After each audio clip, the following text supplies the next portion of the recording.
Oh my God. Good evening, ladies and gentlemen.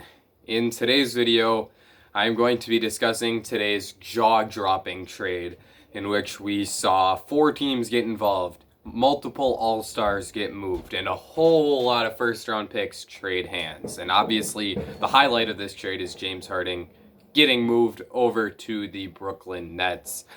However, before I get too far into it, I want to remind you all to leave a like and subscribe. I've been appreciating all the support that I've been receiving lately, and I hope to see that continue. Now, without further ado, let's talk about the trade.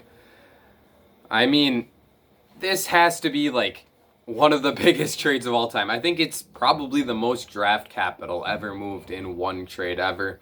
The Anthony Davis trade was maybe 3 firsts and 3 pick swaps, maybe not even that much. The Jrue Holiday trade this offseason was 3 first-round picks and 2 pick swaps, and neither of those two can even come close to matching the amount that the Nets gave up in this trade.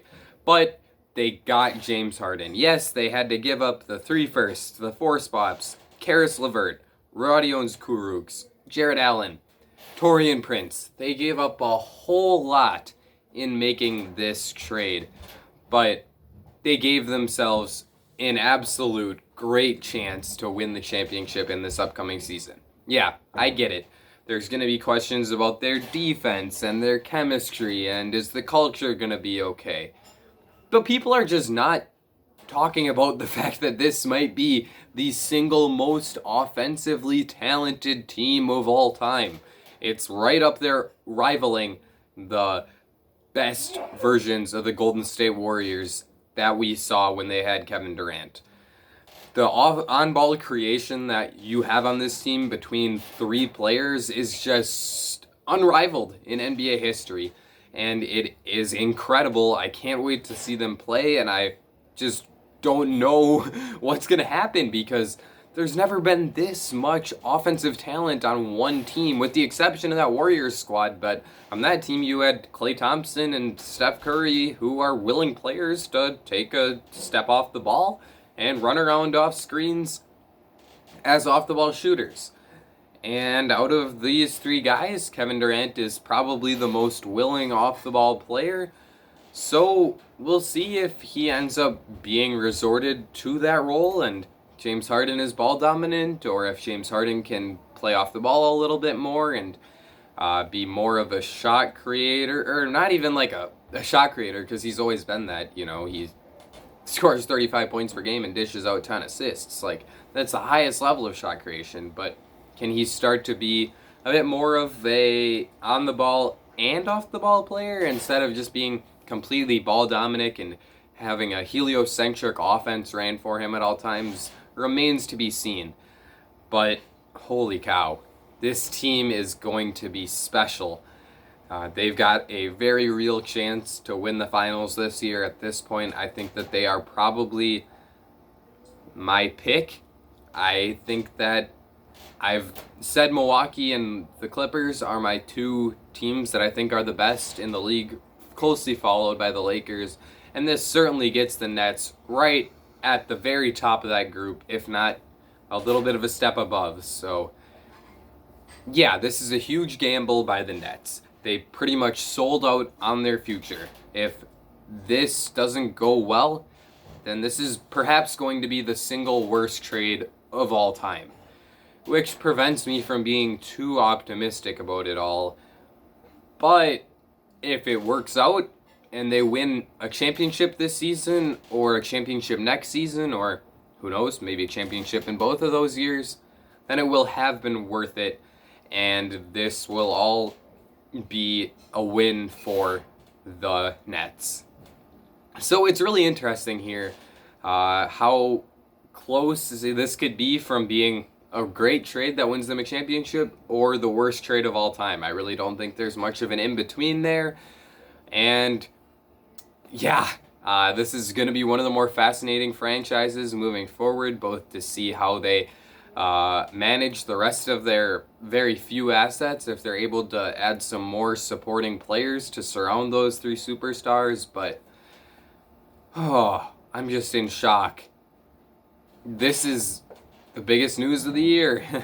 That's such a terrible joke. We're 12 days into the year, 13 days into the year, but oh boy. Also, it's not the biggest news of the year. The president got impeached today, but basketball-wise, yeah, it's the biggest news of the year. Moving on to the Rockets and talking about this from their point of view, I think that if any team in this is a clear winner, it has to be Houston. They came away with an all-star and so many first-round picks in exchange for Harden, and quite honestly, that's what you needed. I get it, Victor Oladipo is probably not as enticing as Michael Porter Jr. or Ben Simmons, but he's still an all-star level player. He's still really, really good.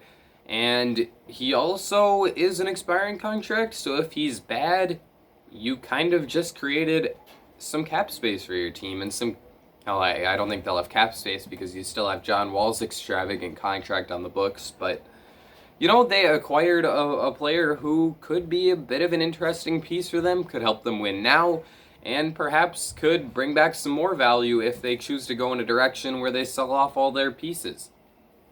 There's certainly multiple ways the Rockets could go as of right now. I think the most likely scenario is that they ride it out with this roster, and if they do, I think this is probably still a playoff team. I think they're probably like a top 10 to top 12 offense at this point with John Wall, Victor Oladipo, and Christian Wood, 3 players who are probably capable of putting up 20 plus points per night. And they still have some really nice supporting pieces as well, and guys like PJ Tucker and David Nwaba, Sterling Brown, Ben McLemore. There's some good bench depth on this team. And, they got the 8 first-round picks, or I guess 4 first-round picks and 4 pick swaps. But what an overwhelmingly terrific package for this Rockets team to receive. And it's certainly very, very, very exciting that this team was probably still able to keep a pretty solid core moving forward. But they also could continue to sell off all their spare pieces. They could probably get a first-round pick for PJ Tucker because of his role as a 3-and-D big guy who can really knock it down from the corner and also is very versatile on the defensive end of the floor. They could probably get a first-round pick, maybe even 2 if they were to decide to sell out on Christian Wood.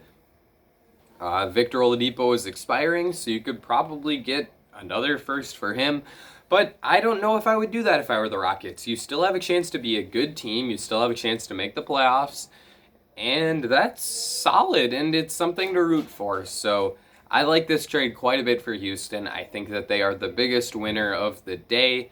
And there's a lot of things that you can take away that are really, really positive for this team following this trade. They also got rid of an absolute locker room cancer in Harden, who is just ruining any sort of chemistry this team was trying to build up after acquiring all of the new players this offseason. So they've got a chance for a bit of a clean slate now, and we'll see what happens.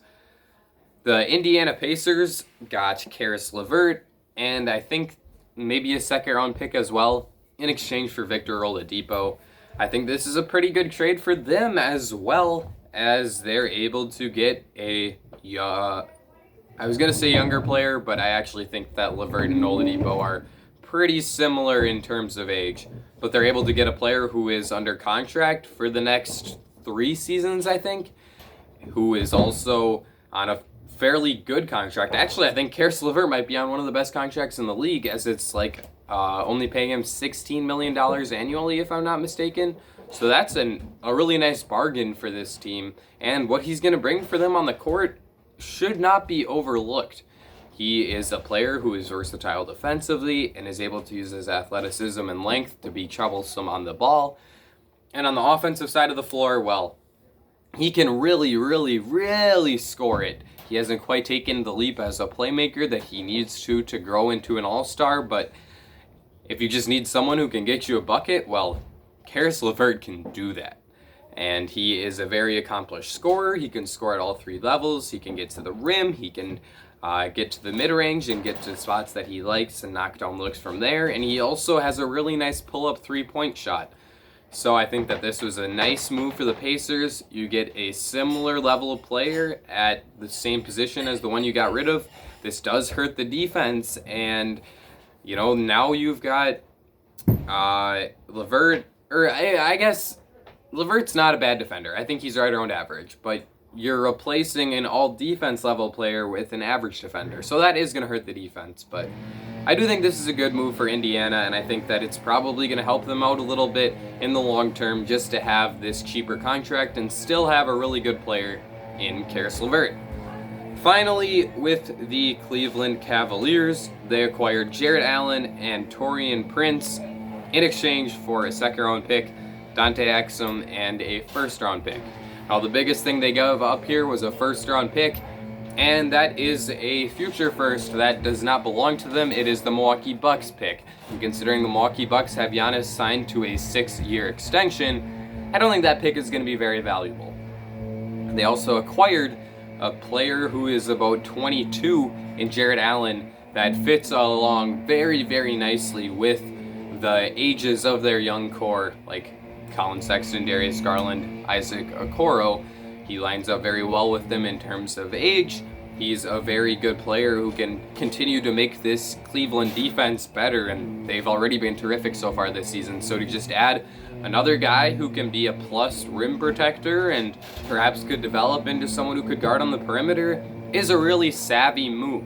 This probably means that Andre Drummond is going to be gone in this offseason, which is a good thing if you're a Cleveland fan, and they have their center of the future now in Jarrett Allen. So this team just continues to make smart moves. I really like what Kobe Altman has been doing in that front office, and I think that they now really have a good core that they can build around, and getting Taurean Prince as a bit of a throw-in there just to make the contracts work was a pretty good move as well, because he's a player that I liked a lot in Atlanta. He's been in a bit of shooting slump since he went over to Brooklyn, but I still think that there's some potential here as a knockdown three-point shooter who maybe can do a bit as a guy who can attack closeouts and is at least okay on the defensive end of the floor.